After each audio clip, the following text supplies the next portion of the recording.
Interesting enough, this is how the iPhone 8, the 2017 iPhone, is going to look like. It's going to look really similar to this phone, the Samsung Galaxy S7 Edge, and that's just awesome. So the iPhone 7 hasn't even been released yet, but we already know quite a lot of details when it comes to the next generation iPhone, the iPhone 8 2017 iPhone. So hey everyone, welcome to the Zone of Tech. I'm Daniel, and welcome to my Leaks and Rumors series, the series in which I discuss in detail all the details you need to know when it comes to an upcoming device. And in this episode, I'll be covering the iPhone 8, the 2017 iPhone, and this is going to be a really interesting phone, because Apple is actually, well, the iPhone is actually turning 10 years in 2017. So this is going to be a huge change. Can't really wait to tell you guys everything we currently know about the iPhone 8. So yeah, here's everything we currently know about the iPhone 8.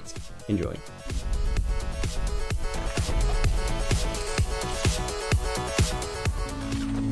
Okay, so you might have seen my final Leaks and Rumors series on the iPhone 7, and yeah, you pretty much know that the iPhone 7 is going to be pretty much identical to the iPhone 6 and 6S. So yeah, we get the exact same design as on the iPhone 6 and 6S. The only actual differences are going to be, well, the lack of the two antenna lines on the back. We're also going to get improved performance, better cameras, especially on the iPhone 7 Pro. This one will come with that dual camera sensor. Now, the biggest change is actually going to be in terms of that headphone jack going away, but other than that, well, the iPhone 7 is also going to be waterproof, but other than that, well, no big changes actually. And because of all these leaks about the iPhone 7, well, the Apple community, everyone became pretty disappointed that the iPhone 7 won't actually come with any big changes. And also because of this, Apple is going to make some pretty big changes when it comes to the next generation iPhone, the iPhone 8, the 2017 iPhone. So number one, we have the name. So in terms of the iPhone 7, we still don't know for sure if it's actually going to be called the iPhone 7. Just because there aren't enough differences between the supposed iPhone 7 and the iPhone 6 and 6S, and also a brand new number implies a brand new design, a completely new design, which the iPhone 7, the 2016 iPhone, won't have. Now, some sources have pointed towards Apple calling this the iPhone 6 SE, which would be one of the worst ideas ever, especially since the current generation iPhone SE is not even called the iPhone 5 SE, so 6 SE would bring even more confusion. So for this year's iPhone, I would honestly put my money on an iPhone 7 naming scheme. Now, what about the next iPhone, 2017 iPhone? Is it going to be an iPhone 7S? Well, most likely not. So the 2017 iPhone is either going to be called the iPhone 8 or the iPhone 7 if this iPhone is going to be called iPhone 6 SE, although I don't think so. So the iPhone 8 is most likely going to be its name. Now also keep in mind that the iPhone is actually turning 10 years next year, so Apple might actually drop the whole naming scheme and just call the iPhone, or they might just call it the iPhone X and then X1 and so on. So those two things are also possibilities. But still, I would put my money on the iPhone 8 as its name. Okay, so now that we know how it's going to be called, how is it going to look like? So section number 2, we have the design. So in terms of the design, the iPhone 8 is going to have the biggest design change yet. It's supposedly going to come with a full glass body. So that means glass on both the front and the back, which kind of reminds us of the old iPhone 4 and 4S, just a much more modern version this time. But it's not just going to be a more modern version of the iPhone 4 and 4S, and the iPhone 8 is actually going to look insane. The front panel is actually going to be curved around the edges, and we might also see a slightly curved back as well. Okay, so how do I know all this? Well, Apple has actually applied for a patent, actually for multiple patents, involving an iPhone with a glass front that curves completely around the edges. So yeah, these are the patents, and some even made some renderings based on those patents. So this just might be how the iPhone 8 will look like. Now, I personally don't think it's going to be that round and that curved, but overall it's going to be really similar to the Samsung Galaxy S7 Edge when it comes to the design. And I'm personally really excited for this. The Samsung Galaxy S7 Edge, in my opinion, is the best looking phone. I mean, just take a look at this thing. It looks insane. I would honestly love an S7 Edge running iOS. iOS is still much more fluid than Android, especially when you have TouchWiz running on top of Android. And besides this, iOS also comes with much better RAM management, so performance-wise, yes, iOS is superior. However, when it comes to features and customization, Android is still much more superior. But that's a topic for a different video. Now, the biggest design issue when it comes to the iPhone 6 and 6S is in terms of those top and bottom bezels. So yeah, the iPhone bezels are just huge. Those bezels are huge because, well, we have a huge home button that's circular compared to, for example, Samsung's home button, which is much more rectangular. So because of that home button's shape, they needed pretty big bottom bezels, and because of that, they also needed a matching top one. Take a look at the iPhone 6s Plus versus the Samsung Galaxy S7 Edge. There's a massive difference when it comes to the size of those two phones, even though they actually have the exact same display size. One of the phones is much shorter in both width and height, and you can probably tell which one. Reducing the size of those bezels or even removing them completely would make the iPhone look much sleeker and could also bring a much larger display. So we do expect to see a slightly larger 5-inch display on the iPhone 8 from 4.7 inches and a 5.8-inch display on the iPhone 8 Pro or the iPhone 8 Plus from 5.5 inches. So a larger display but in the same form factor, this would be a huge plus. Now you're all probably wondering what would happen with a home button, where would it go? So I actually talked about this in my iPhone 7 Leaks and Rumors series, and Apple has actually applied for a patent which involves a Force Touch home button.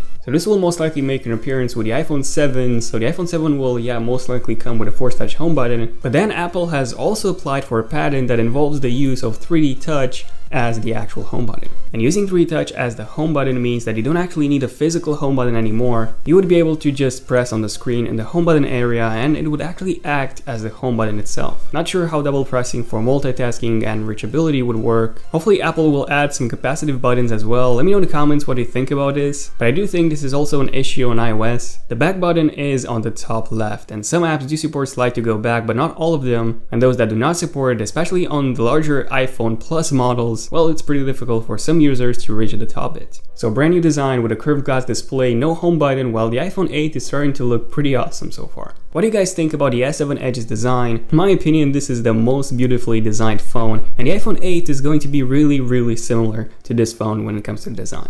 Actually, the iPhone 8 might be even better looking than the S7 Edge. I'm really excited for that. Finally, moving on to section number 3, because the design section was pretty long. Section number 3, we have the actual display. So in terms of the display technology, Apple is finally going to switch from LCD to OLED, finally. So initially, Apple was supposed to switch to OLED only in 2018, but apparently they've changed their mind for 2017 instead. So just a few months ago in April, Apple has actually signed a huge deal with Samsung, a $2.5 billion agreement.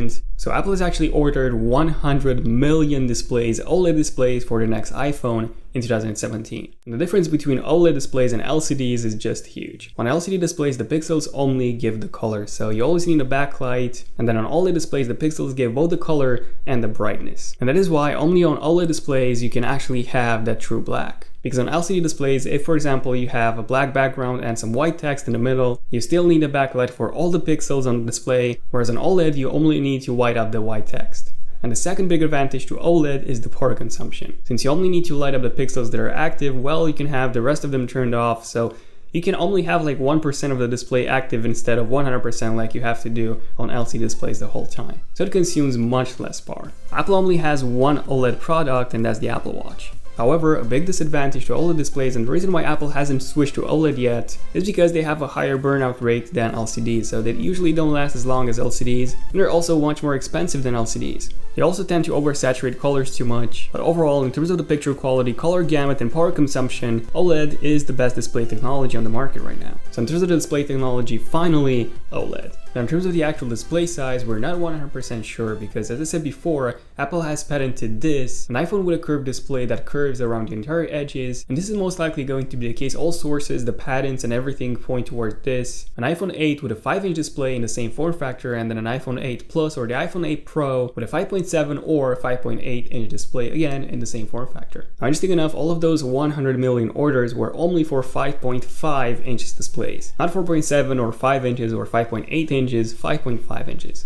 All of them. This is actually confirmed, which means that Apple will actually opt for a smaller form factor and the same display size. So then the Plus will stay at 5.5 inches, but maybe, hopefully, the normal model will go up to 5 inches. And a 5.5-inch display is actually pretty good for the Plus model because the Plus model is already pretty large. And by reducing those bezels and keeping the same display size, the phone will actually be quite a lot smaller than the current generation. So it will be much easier to use in one hand. Now, in terms of the resolution, we're finally expecting to see a resolution bump. So unfortunately, we didn't get to see any resolution bump with the iPhone 7. However, with the iPhone 8, we're finally expecting a Quad HD display on both models, so 2560 by 1440p display on both the iPhone 8 and the iPhone 8 Plus or the iPhone 8 Pro. Some reports suggest a 4K resolution display coming to the iPhone 8 Pro, although I personally do not see this happening. Apple is usually pretty strict when it comes to resolution. So this resolution will translate to about 587 ppi on the iPhone 8, and then 515 on the iPhone 8 Plus or the iPhone 8 Pro. That's a huge gain from the current generation iPhones. Currently the iPhone 6 and 6S come with a 326 ppi, whereas the iPhone 6 Plus and the iPhone 6s Plus, they come with 401. So yeah, this is a really welcome improvement. In case you haven't seen an S7 Edge display in person, you need to see it, it's incredible. It's Quad HD resolution, plus the fact that it's also an AMOLED display. Even with those oversaturated colors, well, it still makes an incredible viewing experience. And the iPhone 8 will finally feature such a gorgeous display. I cannot wait. Also in terms of the display glass actually, we're expecting to see Gorilla Glass 5 on the iPhone 8. So Gorilla Glass 5 is now official, and it can sustain drops of up to 1.5 meters on concrete. That's insane. And this is going to be really useful in the iPhone 8 because the iPhone 8 is going to have glass on both the front and the back. So that glass needs to be as shatterproof or shatter resistant as possible. And apparently Gorilla Glass 5 can provide that. Pretty cool. Moving on to section number 4, we have the camera. Now in terms of the camera, we don't really know that many details. So the iPhone 7 is indeed coming with some pretty big updates. One of them is going to be a larger sensor, which will allow much better low light photography, and then the second one is also going to be a much larger aperture, possibly f1.7 or f1.9, which will also improve the low light photography. Now also in the iPhone 7 Pro, we do get that dual camera module. So the iPhone 7 is indeed coming with some pretty big camera updates, but what about the iPhone 8? So one possibility will be the dual camera module on both the iPhone 8 and the iPhone 8 Pro. Although I personally do not see this happening just because you need a lot more space inside just for that dual camera module, which the iPhone 8 will probably not have, especially if the display is going to occupy the entire front panel. What we might get is a resolution bump from 12 megapixels to 16. So with the iPhone 6s, we got a resolution bump from 8 megapixels to 12 megapixels. The iPhone 7 didn't bring any changes when it came to resolution, and hopefully those changes will be coming in the next iPhone. In terms of the front-facing camera, it depends on the iPhone 7. So the iPhone 7 might be getting an 8 megapixel front-facing camera. If this is the case, then the iPhone 8 will have the exact same front-facing camera. Otherwise, if the iPhone 7 is going to have the same front-facing camera, although I don't think so, as the iPhone 6s, then the iPhone 8 is going to get an 8 megapixel front-facing camera with an f1.7 aperture and Quad HD video recording. Other than that, don't expect any big camera updates. Usually those big camera updates are in the S models, even though this is basically the iPhone 7s, just with a different name, iPhone 8. Moving on to section number 5, we have the specs. In terms of the CPU, we're going to get the Apple A11 processor. And the Apple A10 processor, this is the one included in the iPhone 7. The Apple A10 processor is simply a beast. It's a 10 nanometer process and it's also a 6-core CPU. On paper, it has the exact same performance as the Apple A9X chip, which was included in the iPad Pros. And that's just insane. The Apple A9X inside the iPad Pros is just an incredible chip. That processor is so fast that it actually outperformed my i7 quad-core CPU inside my Retina MacBook Pro 15-inch. Yeah, that's a 2.3 GHz Haswell chip. So the A9X outperformed that chip when it came to 4K video editing export time. So the Apple A10 comes with about 20% improvement over the A9 in terms of the performance and about a 30% improvement when it comes to the power consumption, since it's basically based on a 10 nanometer process, which is smaller. While the Apple A11 is still going to be based on a 10 nanometer process, so it's still going to have about the same power consumption, probably just a 5 to 10 improvement over the A10. And then in terms of the performance, the Apple A11 is going to be really impressive. So it's going to come with a brand new architecture just like the Apple A9 did, which means about a 40 to 50% performance improvement, and that's going to be just insane. Now in terms of the RAM, on the iPhone 7 we have 2 GB of RAM, and on the iPhone 7 Pro we're expecting to have 3 GB. Now with the iPhone 8 we're either expecting to get 3 GB on both models, so both the iPhone 8 and the iPhone 8 Pro, or 3 GB on the iPhone 8 and then 4 GB on the iPhone 8 Pro.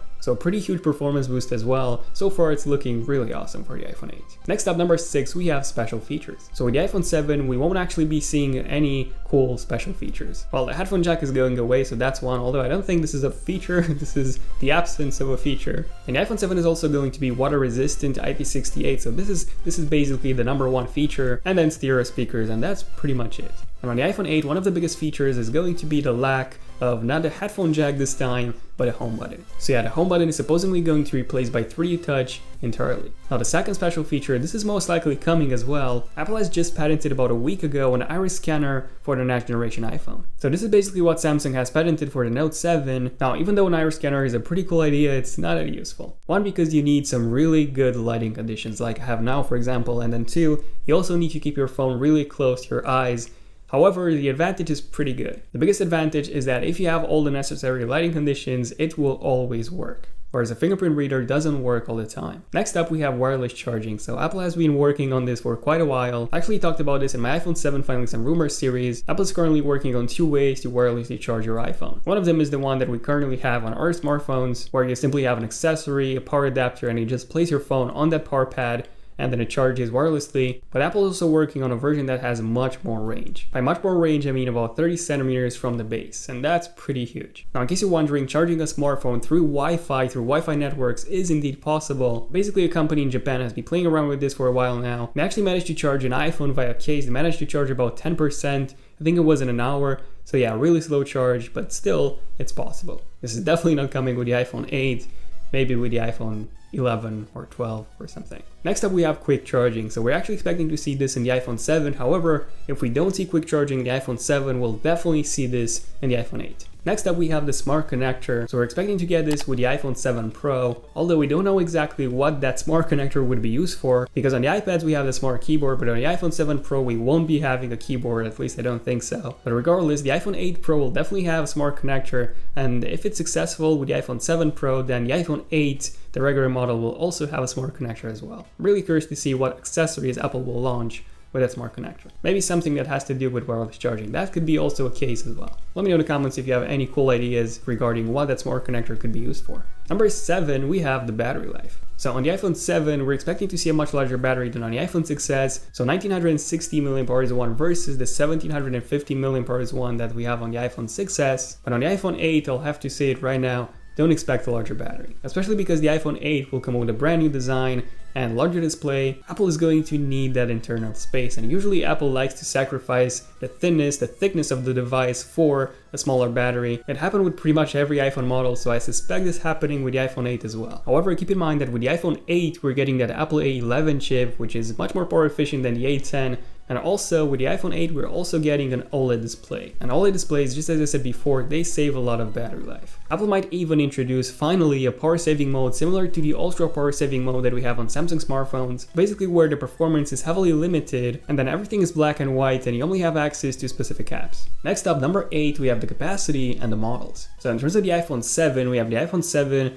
and we've also seen the iPhone 7 Plus and the iPhone 7 Pro. Now, most likely only the iPhone 7 Pro will make an appearance, so we'll probably just have the iPhone 7 and the iPhone 7 Pro. Now, the baseline model will start at 32GB, unlike 16GB like we had with the iPhone 6s and before. So the iPhone 7 will have 32, 64, and 128GB, and then with the iPhone 7 Pro, we'll have 64, 128, and even a 256GB storage option. Now with the iPhone 8, we do expect to see the exact same capacities as with the iPhone 7. And yeah, unfortunately 32GB is not enough, but I don't see Apple bumping the baseline model to 64 just yet. And also, adding a microSD card slot is not Apple-like, so that won't happen either. If there is going to be change in the capacities, the only change is going to be in terms of that 256GB model. If the iPhone 7 Pro will sell well, then we'll also get the 256GB option on the iPhone 8. Otherwise, it might just be on the iPhone 8 Pro, or it might just be removed completely. And finally, section number 9, the last section of this video, is the price. So with the iPhone 8, we do expect to see the exact same prices as with the iPhone 7. In case you don't know, these are the prices for the iPhone 7, the iPhone 7 Plus, and the iPhone 7 Pro. Now, just with the iPhone 7 Plus, there's a strong possibility that it won't happen, and if this is the case, then the iPhone 7 Plus's price would be the iPhone 7 Pro's price. So then these will probably be the prices for the iPhone 8. And actually I haven't said anything about the release date, so yeah, section number 10, let's have 10 sections, the release date. So in terms of the release date, this is most likely going to be September 2017, so yeah, it's a pretty long way ahead. Another option would be June, even though we haven't had a June iPhone launch since forever, but that might be the case as well. So either June or September. I would honestly put my money on September, especially since the iPhone 8 is going to be a pretty big change. So yeah, it takes a lot for those components to be manufactured. But yeah, this was everything we currently know when it comes to the iPhone 8. Feel free to subscribe if you have enjoyed this video and you want to see more iPhone 8 coverage. And also feel free to follow me on Twitter at ZenofTech for more iPhone 8 related updates there as well. In case you haven't seen my iPhone 7 leaks and rumors series, here's the series. Feel free to check it out. That's in case you're not watching this video after the iPhone 7 launch. But hey, feel free to watch it regardless. Other than that, let me know in the comments what are your top 5 features that you want to see, that you really want to see in the iPhone 8. And also, if you made it to the end of this video, let me know in the comments by saying I've made it to the end of this video, hashtag iPhone 8, iPhone 8 Epic or something. And also be sure to turn on notifications on my channel on both desktop and mobile. On mobile by simply clicking on that bell icon next to my channel so that you're notified as soon as I upload a brand new Epic video. But yeah, this has been it for this video, and this has also been a pretty long video, so huge thanks to every single one of you that made it to this point of this video. So yeah, thank you all for watching. I'm Daniel, and I'll see you guys in my next one. Son of Tech, signing out. Cheers.